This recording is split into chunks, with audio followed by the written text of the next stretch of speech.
Sitting here with Scott Carson. How you doing, Scott? Good myself, Bob. I'm doing pretty good. Kind of relaxing on a Saturday morning. We just finished going over to your property where you made so much money, and really excited about it, and really excited to show our students how you did this. Yeah. And basically, you and I were talking in the car about, folks, if you're going to do a property, there's several things you need to concern yourself with. Obviously, you got to find the property.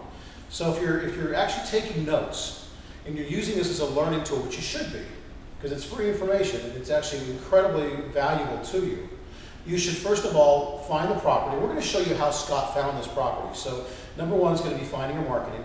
Number two, he had to, once he identified the property that he wanted, he had to negotiate with the seller of the property and see if it was a good deal. You had to analyze it, sell the whole thing. The next thing you had to do then was you had to do a little bit of homework, but you got his agreement on it, so you had to work with the bank and do some homework, making sure that your values were there and everything. Correct. Number four was you had to find the money to do the deal. And then number five would be that you had to find someone on the back end to sell the deal to where you could actually make your money. Okay? So you've got marketing on the front end, then you've got negotiating and working with the seller. That's correct. Then you've got your homework or your due diligence is number three. Number four was finding the money. And then number five is finding someone to buy the property from you so that you could actually realize your profit. Right. Okay? So let's just go back and recap the deal itself. If you saw the earlier video, Scott is here in Austin, Texas. Scott went down, actually used to work with us and has been out on his own now and doing real estate full time. That's correct. Scott went down and found a piece of property, basically put roughly $40,000 in your pocket. That's correct. In 30 days. That's correct. And it cost you $100. $100 option fee, yeah. $100 option fee. Okay, great. So let's tell the students how you did that, and we'll go back and we'll start with number one. Okay. And number one is, how did you find the property in the first place? Well, I market directly each month to the foreclosure list. It's coming out in Texas. We have the shortest foreclosure laws. So I send out postcards to the homeowners with that. I've got a couple here with me.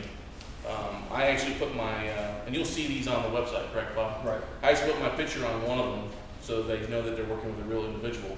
But I sent postcards out, and I got a phone call. Can we show this just real quick to the camera, too? Yeah. So basically what you've got is you've got a Scott Carson, this is the one with your picture, and they don't throw this away or anything? They throw darts at it. My bird cage is one of these in the bottom of it, yeah. And by the way, if you see my dog in the video, her name is Ori, and she just refuses to think that we're filming it. So don't lose your home to foreclosure. I can help, and this has got your name and phone number on it. And then we've got Scott Carson on the back, turning problems into solutions. And my dog is turning everybody else into solutions too. Ori, go lead him. So anyway, I beat foreclosure. There you go. That's you, right? And you beat the banks. Yeah, that's correct. This is a really cool thing. And the other card is what? It says, call Scott Carson today, and it lists, don't lose your home to foreclosure. I'll show it to the camera right there. I can help you. And so between these two right here, do you know which one of these pulled? The face picture did. The one with your picture pulled. Okay. So one of the things you have to remember here is, folks, is if you're going to be marketing for properties, you need to, and I would suggest putting your picture on it so that folks can realize it's a real person. You're not trying to defraud the homeowner. You want to do a real person buying the house. Okay, so it's fantastic. So you're mailing these out on a monthly basis to what you call the foreclosure list. So anytime there's a notice of foreclosure in Texas, you get that list, you subscribe to it. That's correct. Pay $40 a month for the county of Travis. Okay. List each month. And then you mail them to everybody in the county? I narrow that list down. There's anywhere from 300 to 500 each month, and I just narrow it down the areas that I like. Okay. And this is one of the hotter areas of Austin. There's been a lot of rehab, adding square footage, and the median price levels in this area are from 300 to 600 depending on the square footage. So. Okay. So that's a great place to buy this, buy your properties. That is, you've got target areas, and you mail out these letters to the pre-foreclosures in your target area. And these are examples of the postcards you mail out. Exact postcards I use.